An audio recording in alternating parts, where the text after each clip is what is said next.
Pensa só, enxaqueca, ansiedade, dor nas costas, problemas digestivos. Parece que é uma coisa de cada vez, né? Um problema aqui, outro ali. Mas e se tudo isso não fosse um monte de problemas separados? E se, na verdade, fossem as várias cabeças de um único monstro? Um que vive escondido dentro do nosso corpo? E mais, e se existisse uma forma de, sabe, de cortar todas essas cabeças de uma vez só? Dá uma olhada nessa lista. É familiar para muita gente, né? A gente luta contra cada um desses sintomas como se fossem inimigos completamente diferentes. Um remédio para dor aqui, outro para ansiedade ali, um tratamento para as costas. É uma batalha que parece não ter fim. Mas e se a gente estiver lutando contra as sombras, em vez de encarar a criatura de verdade? Essa é a grande provocação do autor Stanley Rosenberg. Qual é esse fio condutor? Qual é a raiz que conecta todos esses problemas que parecem não ter nada a ver um com o outro? A resposta, como a gente vai ver, está em um mapa. Um mapa que a maioria de nós nem sabia que existia. Um mapa para o nosso próprio corpo.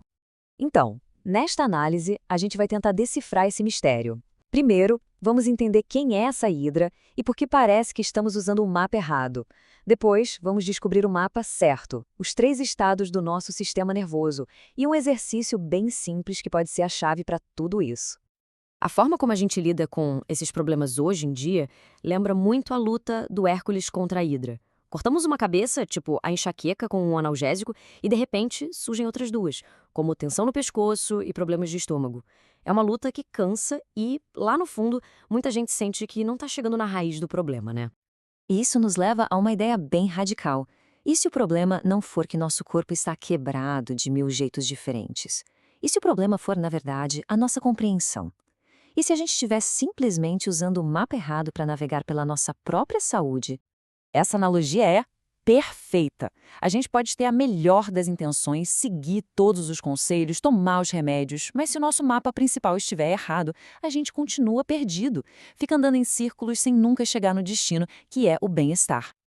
Então, qual seria o mapa certo? Bom, é um manual de instruções do centro de comando do corpo, o sistema nervoso autônomo. Ele é tipo o diretor silencioso que controla tudo por trás das cortinas. Nossa respiração, batimentos cardíacos, digestão. E o que a ciência está descobrindo é que ele funciona de um jeito bem mais complexo do que a gente imaginava. E é bem aqui que a ciência nos dá a chave. A teoria polivagal, desenvolvida pelo cientista Stephen Porges, ela simplesmente vira de cabeça para baixo o que a gente entendia. Ela mostra que não é só um interruptor de luta ou fuga e descanso. Na verdade, é como se tivéssemos 3 sistemas operacionais diferentes, 3 estados em que nosso corpo pode estar a qualquer momento. O primeiro estado é o mais conhecido, o modo de luta ou fuga. Pensa nele com o acelerador do corpo. O coração dispara, os músculos ficam tensos. É super útil para escapar de um perigo, claro. Mas quando a gente fica preso nesse estado, o resultado é ansiedade, irritabilidade e aquela sensação de pânico constante. Aí temos o segundo estado, um que é menos falado, mas é poderosíssimo. É o freio de emergência. É o nosso sistema de desligamento mais antigo, mais primitivo. Quando lutar ou fugir não funciona, o corpo simplesmente apaga, entra em colapso. É nesse estado que a gente encontra sentimentos de desesperança, depressão, uma falta total de energia, como se a bateria tivesse zerado. E, finalmente, o terceiro estado. Esse é o nosso objetivo, o nosso porto seguro. É o estado de conexão e bem-estar, onde o corpo pode, enfim, relaxar, digerir, se curar e, o mais importante, se conectar com os outros. Esse é o sistema de engajamento social que nos permite sentir calma, alegria, paz. Para simplificar isso tudo, dá para usar a história da Cachinhos Dourados. O estado simpático é um mingau quente demais, muita energia, muita tensão. O estado vagal dorsal é um mingau frio demais, zero energia, corpo colapsado.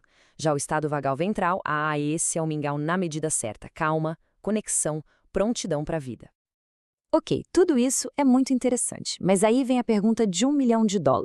Se a gente está preso no quente demais ou no frio demais, como é que se faz para voltar para na medida certa? A resposta está em acessar diretamente o nervo vago, que é tipo o interruptor principal do nosso sistema nervoso. E o mais legal dessa abordagem é que não tem a ver com pensamento positivo ou força de vontade. Tem a ver com usar a própria fiação do corpo para mandar um sinal claro de segurança de volta para o cérebro. E isso, por incrível que pareça, pode ser feito com um exercício muito, muito simples. Esse é o tal do exercício básico. E olha, é bem mais simples do que parece. Primeiro, a pessoa deita de costas e entrelaça os dedos atrás da cabeça. Isso serve para dar um apoio para os músculos da nuca. Depois, sem virar a cabeça, o movimento é só com os olhos, olhando totalmente para a direita. Esse movimento ativa um reflexo que estimula o nervo vago. E aí vem a parte mais importante. É para manter o olhar lá, até sentir o corpo responder, com um suspiro, um bocejo ou uma vontade de engolir. Esse é o sinal físico de que o sistema nervoso está mudando de marcha, dizendo, ok, estamos seguros, hora de relaxar. Depois disso, é só voltar os olhos para o centro e repetir tudo para o lado esquerdo. Pode parecer simples demais para ser verdade, né? Mover os olhos pode mesmo fazer tanta diferença? Pois é, o impacto de resetar o sistema nervoso pode ser uma coisa profunda e imediata. O livro conta a história de um homem de 44 anos com uma doença pulmonar tão grave que subir um único lance de escadas era uma tortura, ele ficava sem fôlego. A vida dele, que era ativa, ficou super limitada por essa falta de ar. Foi o tempo que levou. 6 minutos. O Rosenberg ensinou o exercício básico para ele e fez mais alguns pequenos ajustes. Em menos tempo do que se leva para passar um café, o sistema nervoso daquele homem recebeu um sinal completamente novo. E o resultado? Ele não só subiu as escadas, ele correu, para cima e para baixo, sem parar nenhuma vez. A mudança não foi nos pulmões dele, não, naquele momento. A mudança foi no sistema nervoso que controlava a respiração. Ele saiu do modo pânico e entrou no modo de calma e eficiência. Isso nos traz de volta para nossa hidra. Em vez de lutar contra cada cabeça de uma vez, a dor, a ansiedade, a falta de ar, a gente pode ir direto na fonte. Ao regular o nosso sistema nervoso, ao ensinar o corpo a voltar para o estado de segurança, não se corta apenas uma cabeça, a gente enfraquece o monstro inteiro. E isso nos deixa com uma reflexão, né? Acessar nosso sistema nervoso talvez seja só o começo. Isso mostra que temos muito mais controle sobre o nosso bem-estar do que a gente imagina. A questão talvez não seja mais como eu luto contra meus sintomas, mas sim como eu ensino meu corpo a se sentir seguro de novo. E a resposta, ao que tudo indica, pode estar esperando o tempo todo, escondida na sabedoria silenciosa da nossa própria biologia.